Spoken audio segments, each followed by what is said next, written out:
এখানে আমি এই যে মাংসটা ম্যারিনেট করে রেখে দিয়েছি, খুব সুন্দর লাগতেছে দেখতে, মনে হচ্ছে একদম রান্না করা মাংস, ভীষণ সুন্দর দেখা যাচ্ছে। দেখো সে কত সুন্দর করে পেঁয়াজ কাটে। হ্যাঁ, লবণ পড়ে যাবে কিন্তু।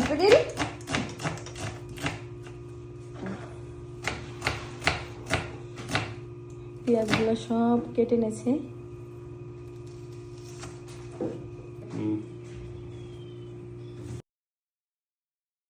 এখন আমি মাংসগুলা দিয়ে দিচ্ছি।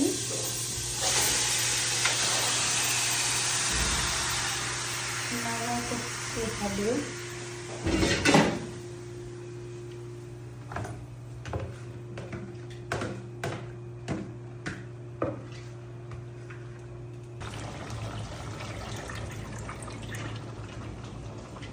ডিমগুলো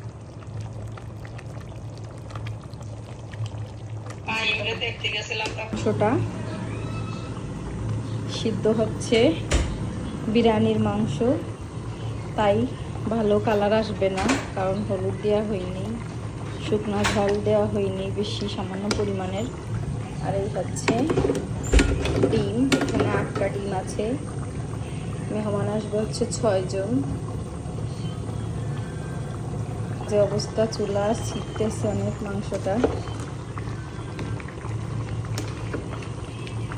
মাংসটা কমপ্লিট করে রাখে এরপরে হচ্ছে আমি ভাতটা উঠাই দেবো, চাউলটা ধুয়ে ভেজে দিয়ে দেব। এখানে 3 কেজি পরিমাণের মাংস আছে আর 2 কেজি পরিমাণের চাউল। আজকে আবার কি নিয়ে আসছো তোমরা? Ice cream, Colgate. কয়টা আইসক্রিম? 2টা। আর কোলগেট 2টা, আইসক্রিম 4টা। একটা কোন কোলগেট চাও রেখে এসো ফ্রিজে, এখন আমি রাখছি। যে চাউলে পানি দিয়ে দিচ্ছি, এখন আমি ঘি দিয়ে দেব। এই যে আমার ঘির কৌটা, এখানে আমি 2-3 চামচ ঘি দিয়ে দেব। ঘি ছাড়া তো বিরিয়ানিতে স্বাদই আসে না। যে আগে অতটুকু দিছি আর এখন এতটুকু দেবো। আর একটু দুধ দিয়ে দেবো, লিকুইড দুধ তো দিয়ে দিচ্ছি, দেখা যাচ্ছে কিনা জানি না, অফ ক্যামেরায় দিয়ে দিচ্ছি, এই তো দেখা যাচ্ছে।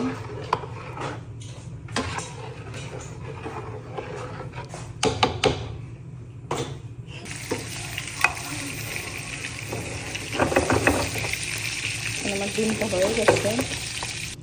এটা কি আছে? চল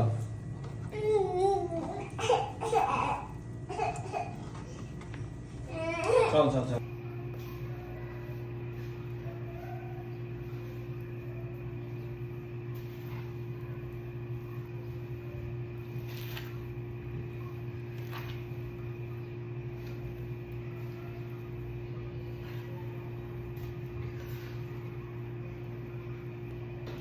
কিনে নিয়ে আসলি আবার?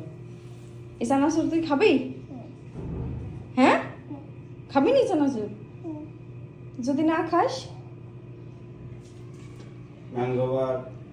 ম্যাঙ্গোবার আনছে, চানাচুর আনছে। চানাচুর 9 টাকা নাকি? 6 টাকা। 6 টাকা।